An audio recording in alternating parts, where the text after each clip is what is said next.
So we're going to start by taking a long deep breath to get us into a space beyond the day-to-day, beyond where we've been this morning or earlier on today. And now we're going to do 20 connected breaths through the nose, starting off with a long deep breath. 4 short.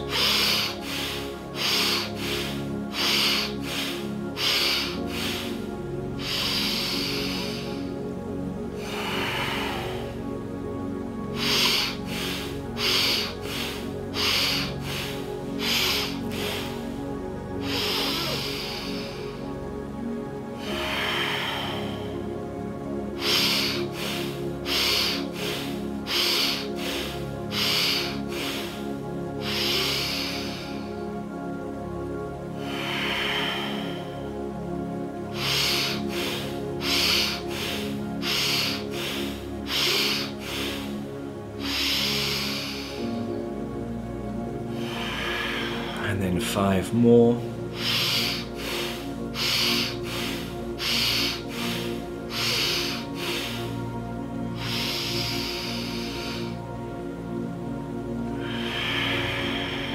Good. So just keep your eyes closed. Feel your physical body as it is now. Just remembering that we as humans are made up of different elements. Earth, water, air, fire. Our air is our mind. When we channel a higher frequency of thought, we connect to our soul identity. So even though you might have racing thoughts, you may have preoccupations, connect to your higher mind now, which is the you beyond this moment, beyond the last few days or few weeks. It's the you that exists on a spiritual level. This air element, in terms of our theme of rebirth, allows us to see beyond any of the small deaths. It allows us to plan and to have a purpose and a vision takes us further. So connect now to this higher mind, this higher frequency.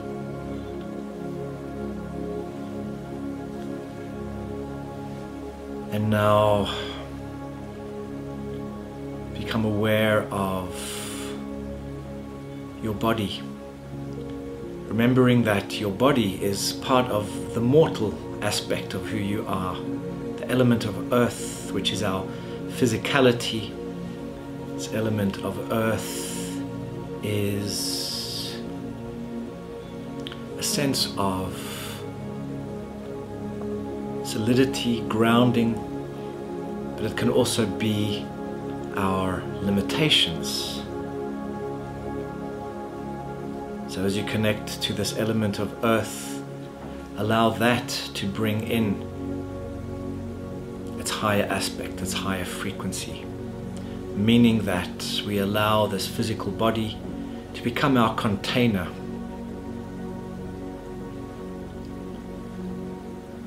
A container that can hold spirit.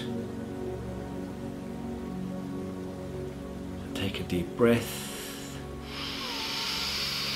and set the intention that this container is an effective, optimal container.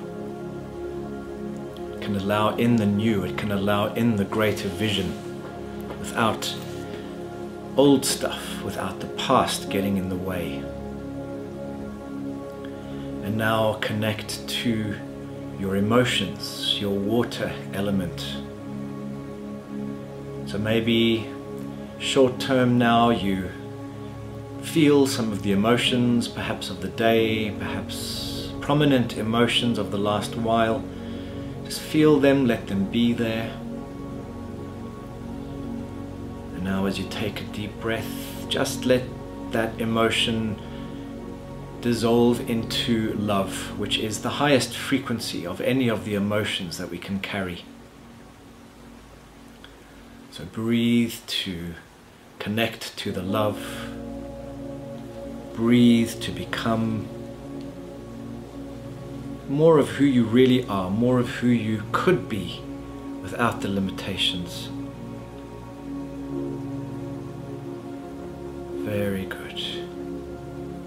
And now we connect the elements of air, earth, water, of mind, body, and emotion by way of our fire element, which connects us to spirit, to our soul. And our body is the container. Our emotions help carry the love. Our mind helps us see the vision. But as we connect to spirit, it's the spirit that makes it all possible. It's the higher frequency, love, light, and truth that spirit carries that allows us to have vision and understanding beyond our mortality, to see outside of this box of our reality, so that we can be more, so that we can become our potential.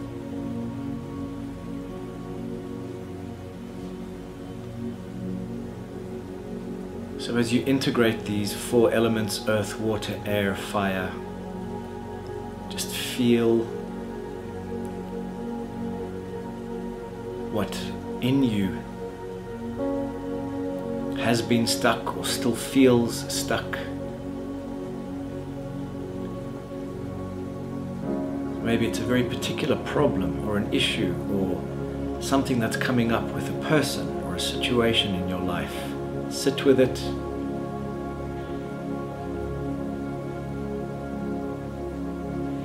This is the mortal aspect, the part that is dense, holds you back. And now breathe the immortal aspect, the spirit, the fire and the light and the love into this very dense energy that you might be feeling, or this problem and issue. Breathe it in, and because your spiritual aspect is unfettered, because it is beyond the density of this dimension, allow it to bring in fresh air, allow it to bring in possibilities, vision, insight. And as you do so, as you make space, as you make way, this higher frequency light and love that is the immortal aspect can transmute any of the heaviness or the specific issue.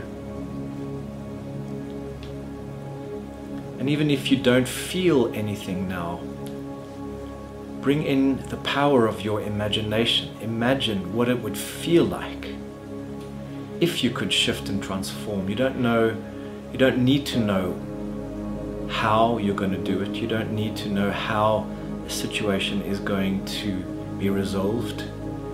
But imagine what it would be like if it were resolved. How could your life be? How could your inner world look? How could your outer world manifest?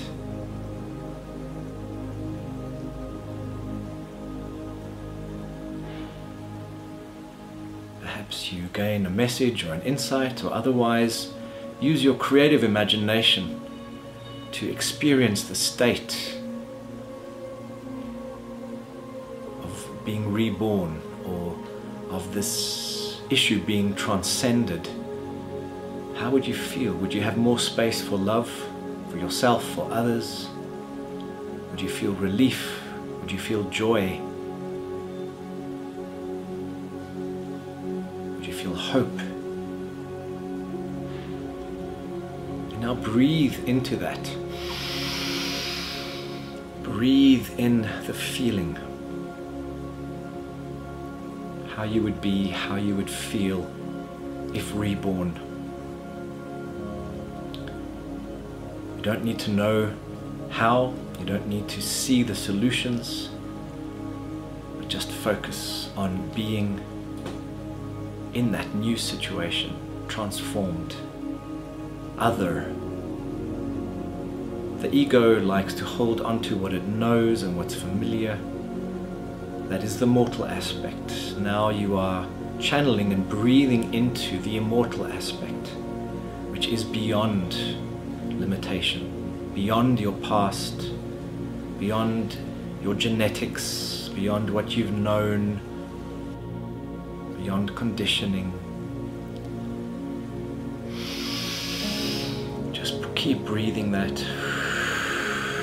to give it the space, to give it the expansiveness. And even if this doesn't feel fully concluded yet, we'll revisit this issue later in a second meditation for today's session. But for now, just take a long, deep breath. Just remind yourself who you are, who you can be. Remind yourself that you're not your current circumstances, you're not your body, you're not your name or your past. You are so much more. And allow yourself to identify with that more, that other, that spiritual aspect. Never forgetting that it is your breath that grounds this energy. It is your breath that allows you to stretch, to see beyond.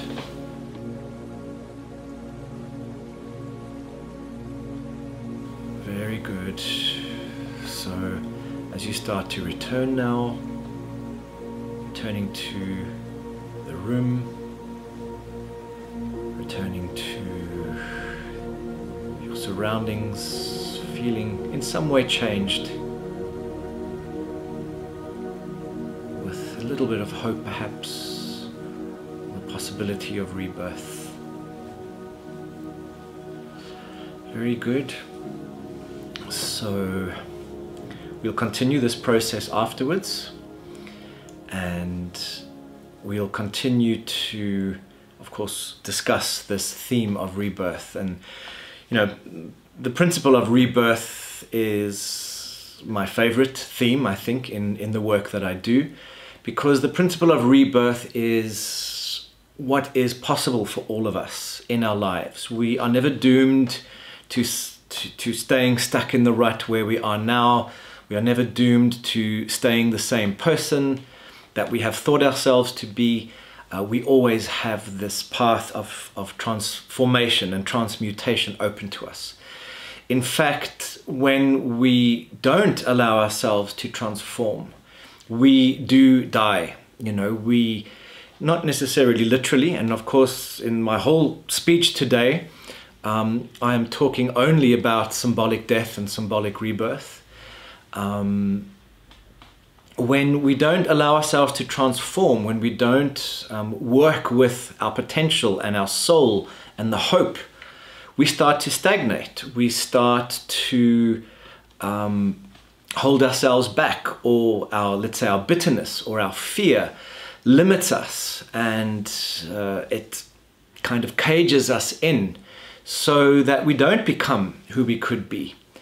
When we constantly allow ourselves to die to the fear, to die to an incident, to die to a trauma, to die to a relationship, when we allow ourselves to die to those things, we open the space for transformation. And transformation is very easy, actually. Obviously, there are different degrees and levels of transformation, ranging from little chips that maybe chip away at the block. Every time we meditate, for example, we take away bigger chips when we do something like breath work. And then when we really undergo deep initiation, that is when we can, either split that block in two, or we can just actually transmute the whole block into a spiritual gold, turn it into something else. And that, of course, is done through the process of the mysteries, the mystery schools. I'll be talking a little bit about the mystery schools and the myth of Hestia and Persephone today, because that is very specific to what we're talking about. And mythology, and the reason why I work so much with mythology is that, just as a reminder, that mythology is a poetic understanding and explanation of life. So it's always got a psychological base, because mythology wasn't randomly thought up by some person who made up a story and wrote a book about it. Mythology is something that comes from years and generations and centuries and millennia of observation, of patterns of human behavior. Not only human behavior, but human behavior that can be reflected in animal behavior. For example, the whole principle of domination, dominance, submissiveness. And also, of course, in the behavior of the elements of our planet, of nature. Those are also archetypal. And, one could say that we as humans, as far as we know, we're kind of the most conscious beings on the planet, even though it's not always evident, even though we act like fools very often. But we are kind of we have the most volition, we have the most consciousness as far as we know, probably, excepting the whales and the dolphins and the elephants. But we have a certain amount of volition. So we're kind of part of an evolutionary scale, and we all came from, let's say, amoebas or microscopic animals. So those cycles of nature are completely ingrained in our psychology, in our cells, in our being. And then from there to plants and to animals, and then to humans with a self-reflective consciousness. So mythology reflects that entire evolutionary scale. And of course, that doesn't mean that, a human is better than an animal, is better than a plant. Plants have their own consciousness. Plants are medicines. Plants have spirits that can talk to us. And of course, we as humans are aspiring to understanding spirit more, to understanding not only our own spirits, which are our souls, but to commune with the spirits of nature, the spirits of animals. So that's why mythology is so important and so powerful, is that it connects us to a story or a cycle or a pattern. And let's say a lower level of mythology is a narrative that could be sort of a national narrative or a family narrative. The family narrative might be something like, as a child, you were always very different, and therefore, you were kind of laughed at. And that might create a narrative in your own individual story. A national narrative, of course, is, let's say, brainwashing on a larger level, to make you believe that your country or your creed or your religion is better than someone else's, or it has certain rules that you need to follow. These narratives aren't necessarily bad, they can be good, but they also, to a certain degree, are brainwashing. But a narrative like that is very different to a mythology. A mythology, unless it's very specifically distorted, a mythology is something that comes from the deep unconscious. It's archetypes that we can relate to. And another reason, the second reason why I find work with mythology so important and powerful, is that even beyond the stories of the myths that have been handed down to us, we have the actual archetypes which are still very much alive. So when we interact with an archetype, we are interacting with the source, the spirit that it represents. And that spirit, that god or that goddess, can actually then come into our lives, almost become embodied by us when we have that intention, and we can use that power and energy of the archetype to change our lives, to bring about transformation, to manifest, to create magic.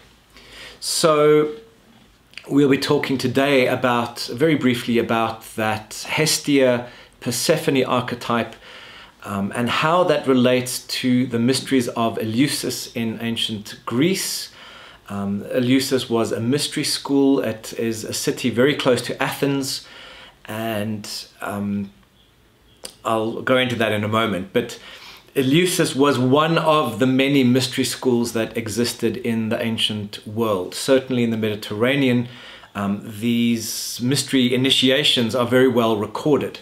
Even though what happened in those mystery schools was never revealed because, because of the spiritual secrecy that was necessary. But it's known that there were mystery schools in Egypt, that the temples and the pyramids had mystery initiations. In places like Babylon and in Turkey, Iran, Persia, there were definitely mystery school initiations like those of Mithras. For example, India also had its mystery school initiations in the very ancient times. They were, let's say, more clouded in secrecy, but with India's sort of spiritual and religious evolution, those mystery schools took different forms, and they maybe weren't as clouded in secrecy as some of the ancient ones of the Mediterranean, but they were different. So, beyond those recorded ones, of course, there are maybe not, let's say, formal mystery schools which were international, like the mystery schools of Eleusis were. The mystery schools of Eleusis eventually became part of the Roman Empire, and emperors and commoners from all over the Roman Empire, which was obviously a vast territory, used to go there. But tribes had their mystery schools. Certainly in South America and Africa, there were different forms of initiation. Any form of spiritual initiation. And this is something that goes beyond the rites of passage into adulthood. Let's say, obviously there were the rites of passage into adulthood and marriage and so forth. They always had a spiritual aspect, but there was that next level, let's say, of mystery school initiation, which it would have been initiation into, let's say, becoming a medicine person or becoming a shaman. There's a deeper transformation, there's a deeper commitment that comes with this theme of rebirth, especially if you are sort of holding space for someone else. So these mystery school initiations are part of all cultures. The myth that I'll talk briefly about today, Hestia and Persephone, is one of the myths amongst many cultures, and within the Greek culture that is also one of the different types of rebirth initiations. The story of Demeter and Persephone is perhaps linked more to a spiritual process that each person could go through in a very specific way.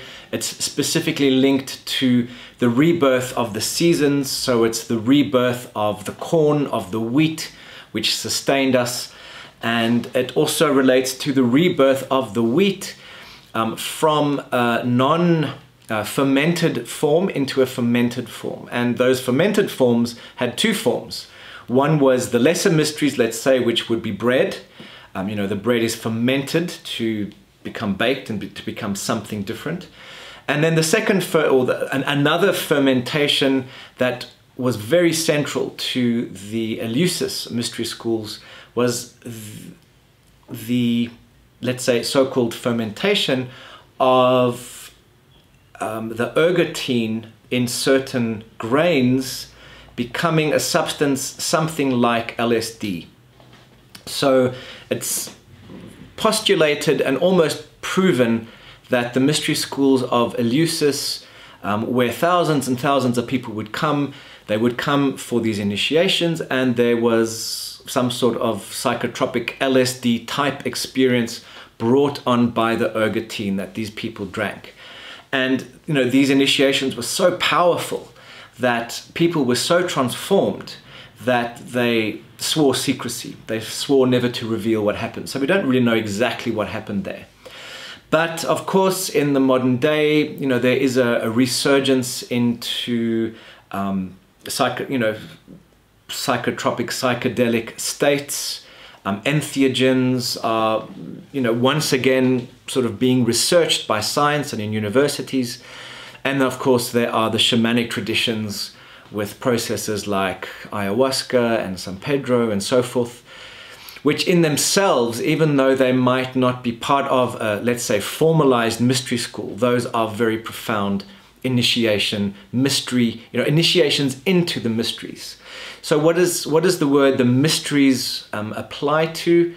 I think it's very much about getting a glimpse of death, and through that glimpse of death, having an experience of being reborn, of coming back to life and appreciating not only our lives and the people and the things in our lives, but also appreciating our own potential and our path, and making way for that path, allowing that path to flower and to flourish, as opposed to taking our lives for granted.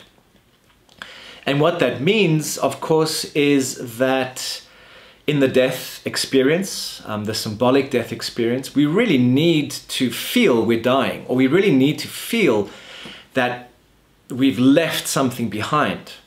And in a lot of the processes that involve teacher plants, for example, there is very strong purging. And that ranges, from vomiting, or from other forms of purging. That purging could be a result of fasting first off, which gets it going, and then it goes deeper. But that very act of purging is an act of allowing ourselves to be reborn. The act of going into the terror of death, or maybe even glimpsing how we would react to a very altered state of consciousness, which is what death is in itself. That already becomes a clue, perhaps in our unconscious state, how we would react to, let's say, a death or a crisis. And once we start to learn from this state, once we start to, let's say, repeat and work more with these transformational processes, we can learn to, for example, calm down in the face of a so-called death.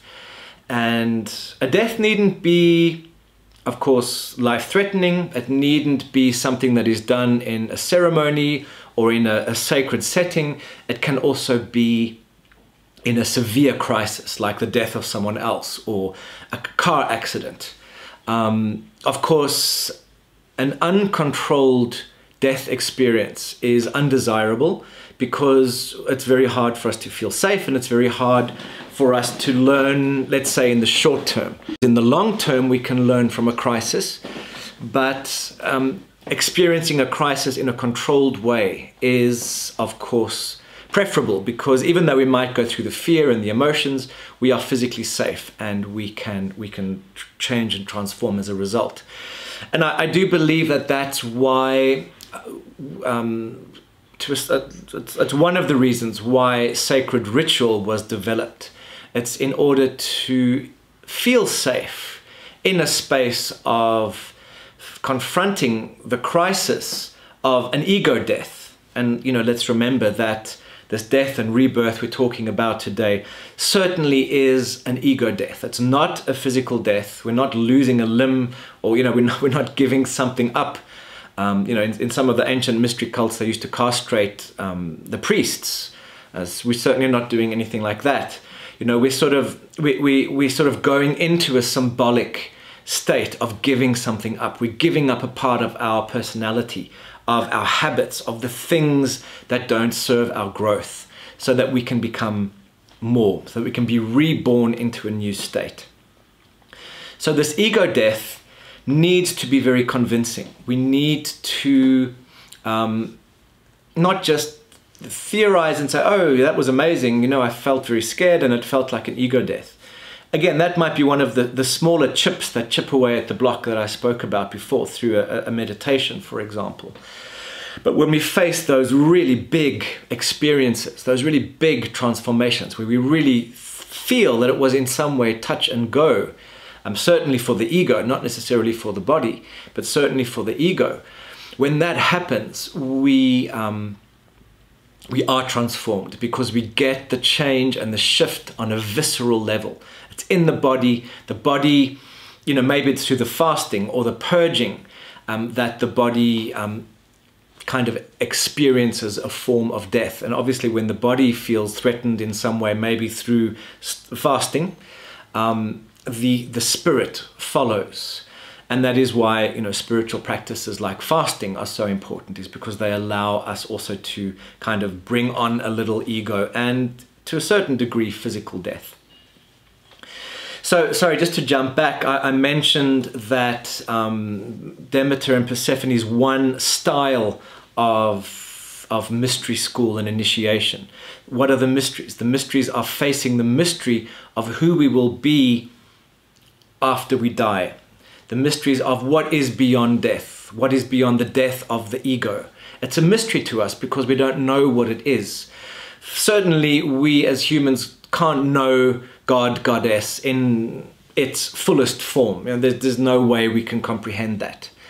But, you know, if we take this God consciousness as, you know, imbuing the entire universe, that can be stepped down to different levels. Of course, one could say there is, let's say, a planetary god or goddess that is a certain consciousness. And then there are the gods and the goddesses, let's say, of certain principles, like rebirth or justice. And then there are those spirits of nature, so it becomes all the more personal. Of course, the most personal is our own soul experience. And even our soul is a mystery to us in many ways, because we might know aspects of it, but it's very hard to know the fullness of it. So the mysteries are about being initiated into the unknown and possibly the unknowable.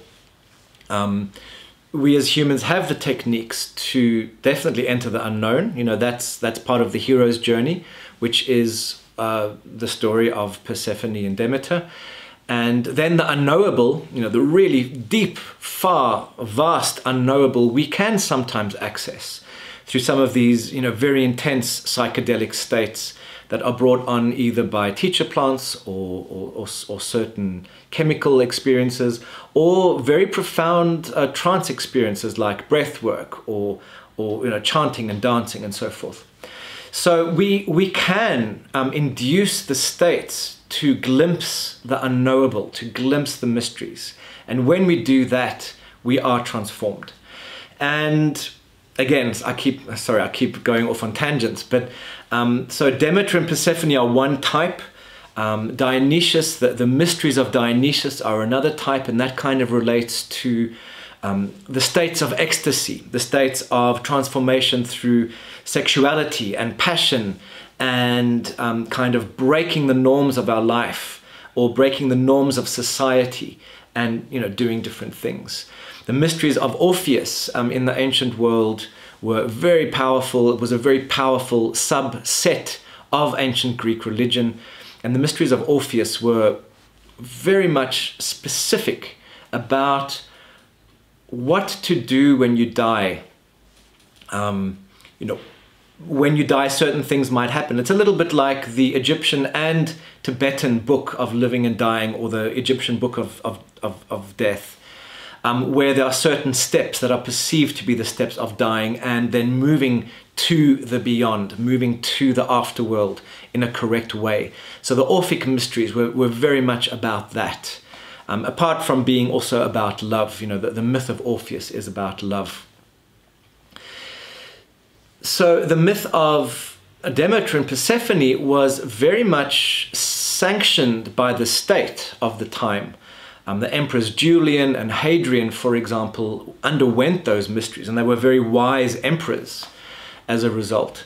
But the mysteries of Demeter and Persephone were not necessarily kind of revolutionary like the mysteries of Dionysius might have been. So they were very much about living in the world, making our lives, the very act of making bread, symbolically speaking, of doing agriculture, is very much about living, surviving as a society, you know, working together, but working together in a more conscious way. And of course, that's why those mysteries were sort of the most popular and the most sanctioned, is because they were about a societal cohesiveness that was important for not only for survival, but also for society to thrive as a conscious intelligence society, as opposed to a barbaric one. So, very briefly, the story of Demeter and Persephone is that Persephone is kind of the spring goddess. She's the goddess of flowers. She's a virgin goddess. And she is abducted by the god Hades, the god of death, of the underworld. She's taken away from her mother Demeter. And of course, Persephone is the virgin.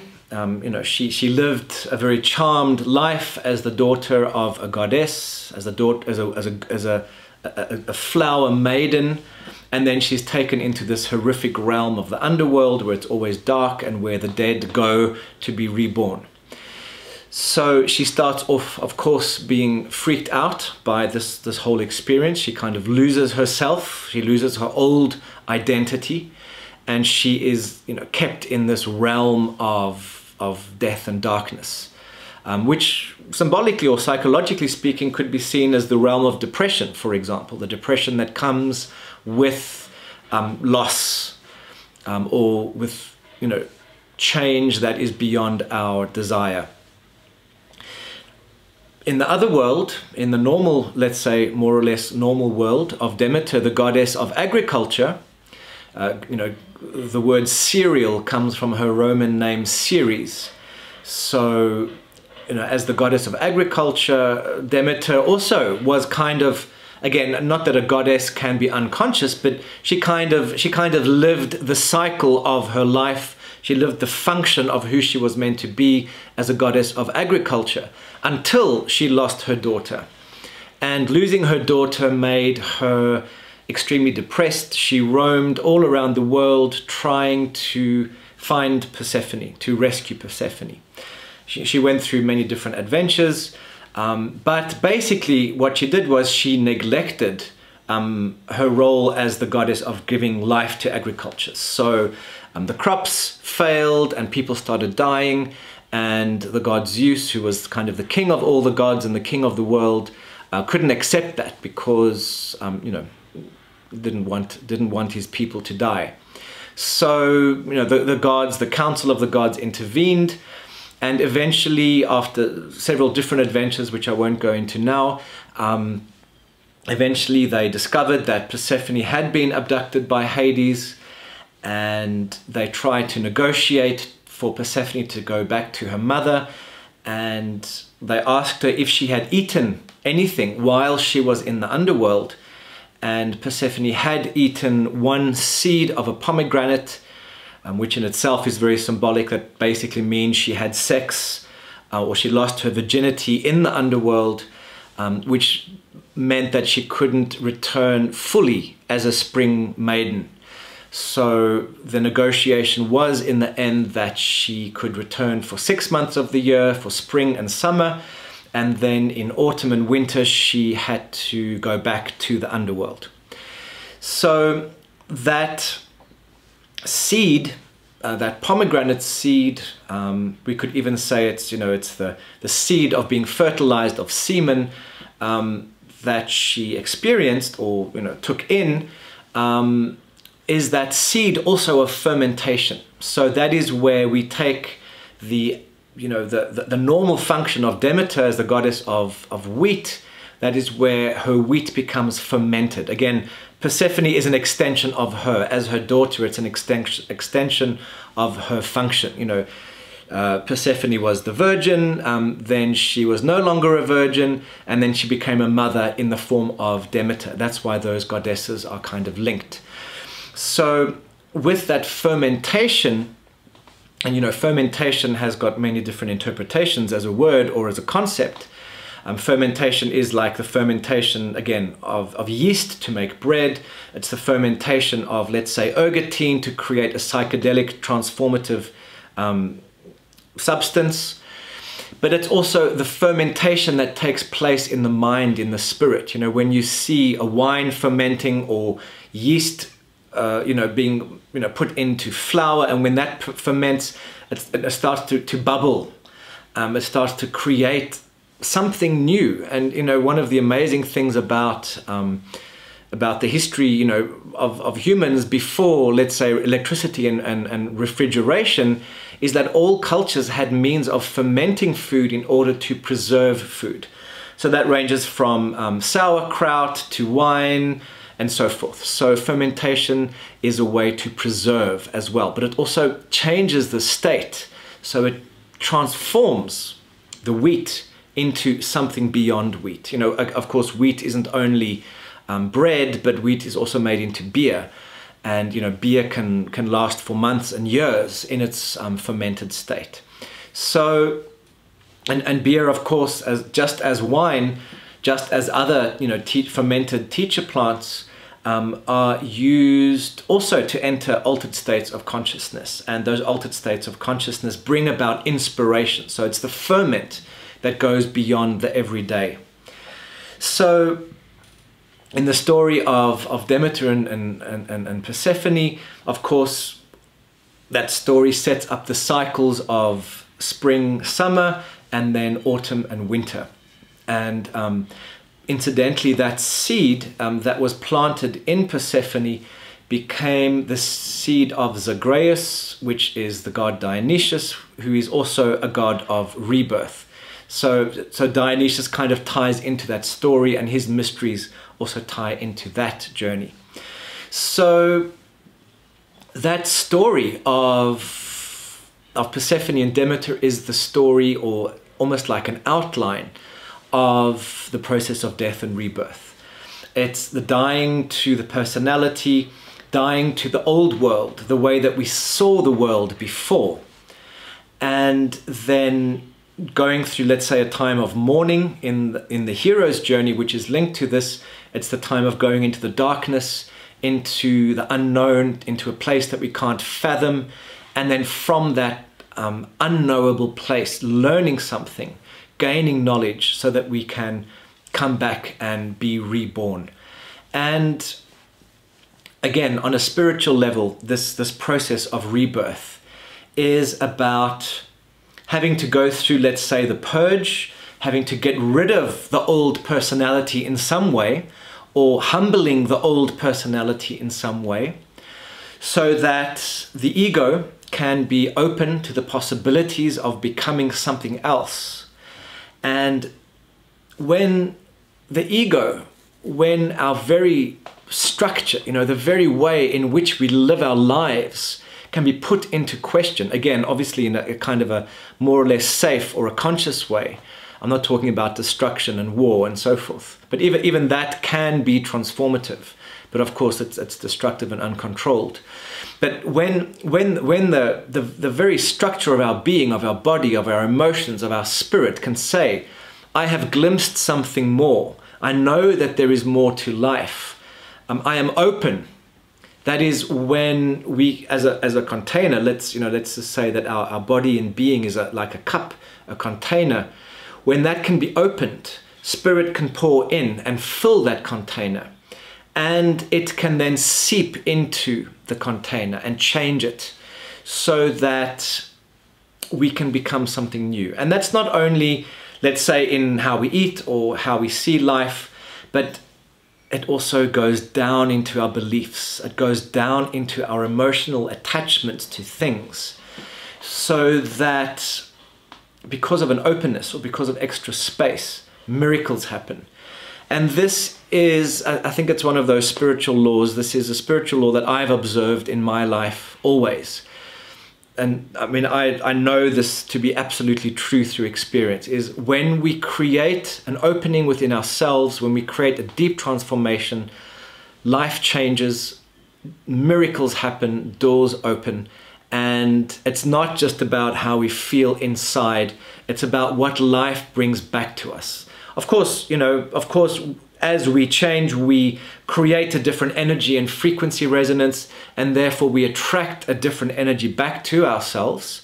But still, the ego loves to see the changes coming from the outside, even though we might know intellectually, okay, we're manifesting, but the ego loves to see that confirmation that's coming from the outside, to see the changes that are, coming as new relationships, or that are coming as work opportunities, coming seemingly from the outside.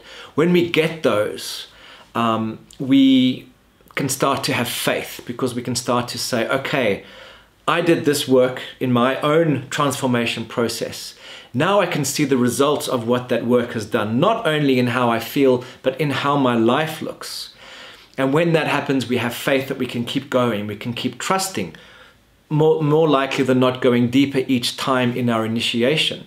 Not only in, let's say, our willingness to do deeper work or do a more intense experience, but also in terms of our body, our subconscious mind feeling safe in doing that. And that's very important. Again, we need to feel safe in order to change and transform. So that is, in a nutshell, this process of death and rebirth, spiritual death and spiritual rebirth. There's so much more to it, but I think it's particularly fascinating. Again, I think it's very hard for people to be happy and to keep growing without some form of constant, deep transformation that they do on themselves. And again, it can be fasting, it can be regular meditation, it can be breath work. It definitely also relates to some form of retreat, going off on a retreat and going on to a deeper process. And then beyond that, it's going into, let's say, further and further initiations into whatever system that you believe in or that you wish to develop. But transformation, death, rebirth is all about cultivation. And it kind of takes us back to that image at the beginning of this session, where every time we symbolically die and reborn, we are not reborn in the next season as a seedling.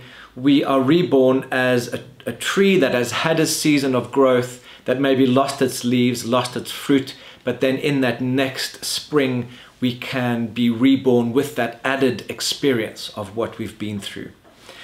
So it is a constant growth. And to continue with that image as well, it's also a pruning process. It's when we prune a fruit tree, we are kind of cultivating how it grows and how it looks, as opposed to those branches becoming long and lanky and cumbersome.